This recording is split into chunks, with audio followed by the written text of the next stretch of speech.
houve uma fala do próprio Cristo que nós faríamos obras maiores. E se tratando de evangelismo, parece uma pergunta óbvia, mas o óbvio muitas vezes precisa ser dito também. Então, se tratando de evangelismo, a gente pode considerar que há um ministério ou alguma pessoa, ou já houve alguma pessoa na humanidade que fez uma frente evangelística igual a de Cristo, enquanto ele peregrinou pela terra, ou está seguindo essa multiplicação em termos de evangelização de pessoas em massa, por exemplo? Quando ele fala em obras maiores do que essas, do que as que ele fez, eu entendo da questão do lapso temporal, né? Jesus, ele teve 3 anos e meio para poder anunciar as boas novas. Evidentemente, qualitativamente falando, e a título de milagres, sinais e prodígios, é incomparável, não tem como nem chegar o dedo mindinho do pé do mestre, isso aí é óbvio. Mas a título de quantitativo, né, de tempo, né, de ferramentas, de oportunidades, evidentemente, nós já tivemos, a partir, por exemplo, do apóstolo Paulo, um exemplo categórico disso. Paulo, nós podemos dizer que fez obras maiores a nível de evangelização do que o próprio Senhor e Salvador Jesus Cristo. Em suas 3 viagens missionárias, ele esteve em dezenas de países, na Ásia, na Europa, ele expandiu o evangelho de uma forma extraordinária, e as pessoas não têm ideia do que é expandir o evangelho em 40 depois de Cristo, em 50 depois de Cristo, em 60 depois de Cristo, em que uma viagem num navio durava meses, não é? Era algo totalmente diferente daquilo que acontece hoje. E nos dias atuais, nos séculos, nas décadas passadas, tem um livro que eu gosto muito, eu não ganho comissão para isso, podem ficar tranquilos, mas uma obra que eu gosto muito, que eu indico vocês de adquirir, de ler, chama-se Heróis da Fé. Né? Um livraço, não sei se o pastor Márcio já teve a oportunidade de ler, é um baita livro da CPAD. Ele conta a história de grandes expoentes do Evangelho nos séculos XVIII, XIX, especialmente século XVIII, século XIX, como Wycliffe, como George Whitefield Miller, como John Bunyan, como Martim Lutero e John Wesley e outros, né? E que ali conta um pouco daquilo que eles foram capazes de fazer. Eu fico olhando aquilo ali, eu fico, meu Deus, se eu chegasse pelo menos assim, pertinho, um pouquinho perto dessa galera, eu estaria muito satisfeito. E trazendo para os tempos mais atuais, pastor Márcio, a gente pode citar grandes homens como o próprio Billy Graham, né, dentre outros aí, que tem feito movimentos extraordinários nos últimos anos, nas últimas décadas, tem feito uma grande diferença. Então podemos dizer sim, que tem arrastado multidões. Eu tive esses dias, pode parecer algo um pouco diferente do que a gente está discutindo, mas não é. Eu estive ontem participando do pré-lançamento, ontem do pré-lançamento da 4ª temporada do The Chosen. E olha, eu vou confessar um negócio aqui, vocês vão ficar até pasmos que eu vou falar aqui. Eu não tinha assistido, mas eu tive lá e vi o entusiasmo das pessoas em verem os atores. Lá estava o Jesus, estava o Mateus, estava a mulher de Pedro, e o povo ensandecido, uma empolgação, uma alegria. E eu assisti os 2 primeiros episódios. Gente, o que depois eu pude ler e pesquisar e descobrir a repercussão em todas as gamas de pessoas, graus de sociedade, religiões, movimentos sociais. O The Chosen está atingindo uma gama de gente inimaginável no mundo inteiro. No mundo inteiro, numa produção, num filme. E as pessoas têm testemunhado transformação de vidas através desse filme.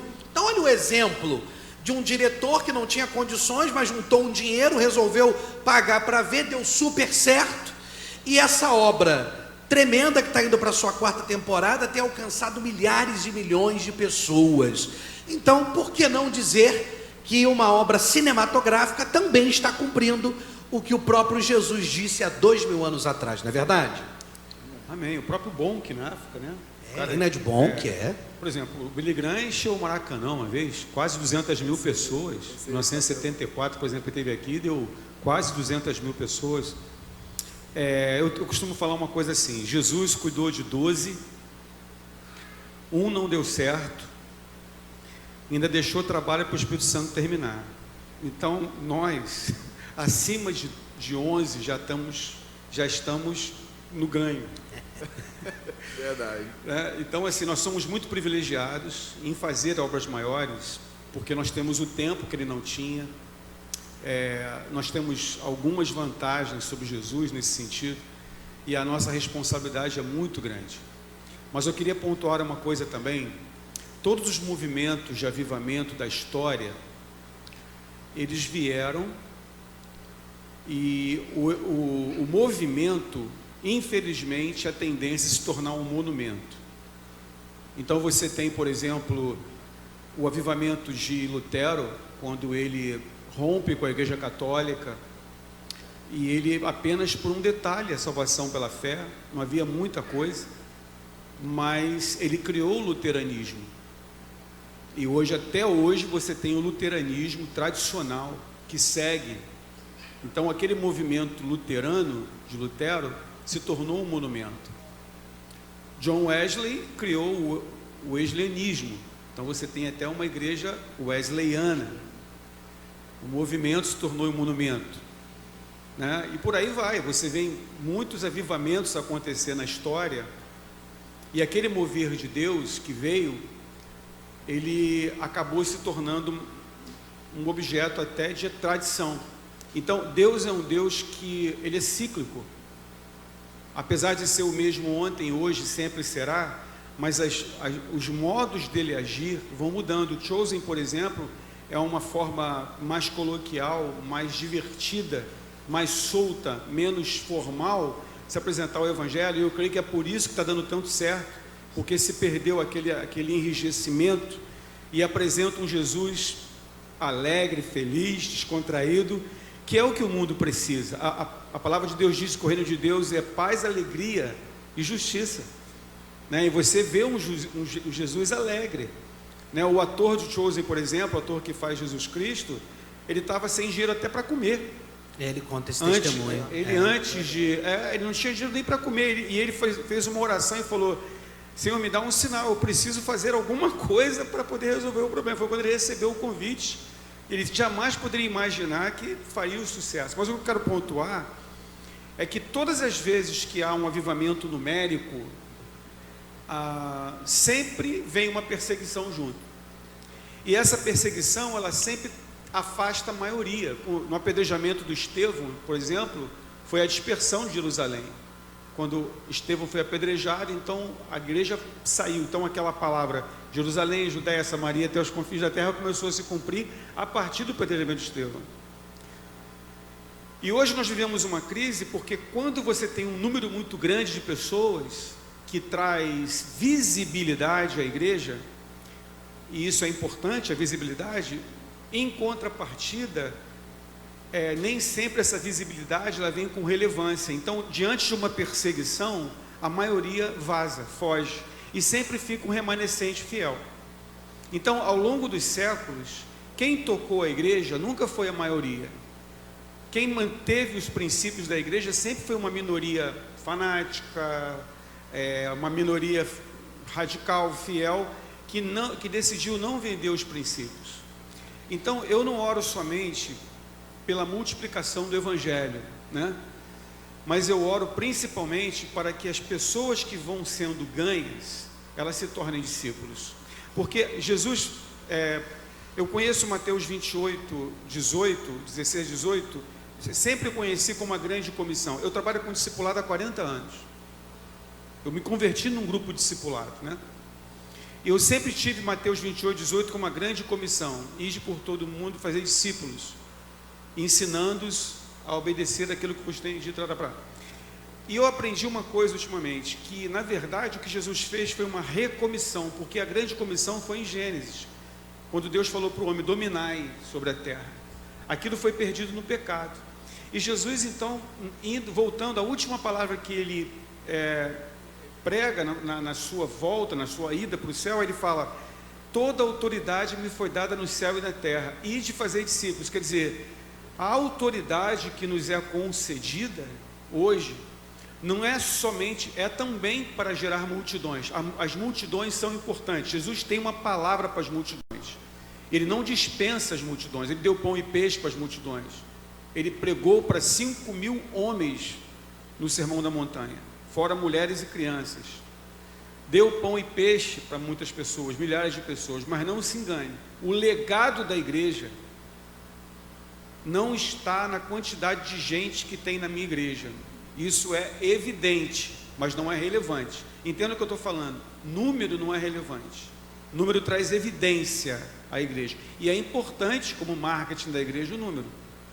O problema está que essa multidão, ela não é forte espiritualmente o suficiente para suportar um tempo de perseguição. Então sempre vai existir um remanescente fiel que vai dar continuidade ao cristianismo. É por isso que eu fico assim, vou terminar, estou falando muito já, é que eu fico assim abismado quando alguém de um partido político, de uma ideologia política, diz que vai acabar com o cristianismo. Nero não acabou com o cristianismo. Durante a história, muitos foram incendiados, cortados ao meio, torturados, mas quando havia isso, sempre um remanescente. Quando os cristãos eram jogados aos leões, as crianças eram colocadas no meio, e na medida que ia aumentando a idade, ia ficando por fora, porque o leão só come quando tem fome. Então eles comiam os mais velhos, na esperança de quando chegasse nas crianças, os leões não pudessem comer mais, os remanescentes. Então sempre haverá um remanescente na igreja. Então eu acredito que tem que haver multiplicação de discípulos.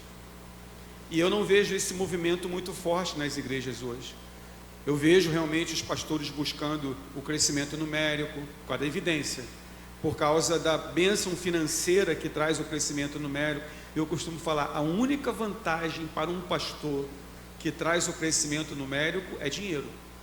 Na realidade, porque o resto é problema. Na realidade, se você for acompanhar na história, a igreja sempre se destacou sendo minoria. Minoria.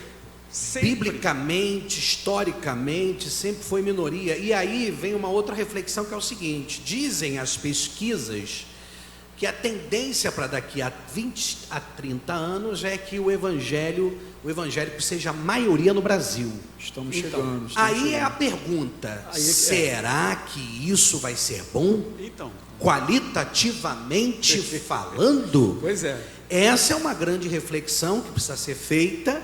Poxa, ô bispo, o senhor está desestimulando a gente de evangelizar. Não é de isso maneira que eu estou falando. nenhuma. Pelo amor de Deus, continue evangelizando. Mas tem que consolidar também. Exata. A questão é o quantitativo ser acompanhado percentualmente do qualitativo. Esse é o mistério. Esse é o mistério que ainda está longe.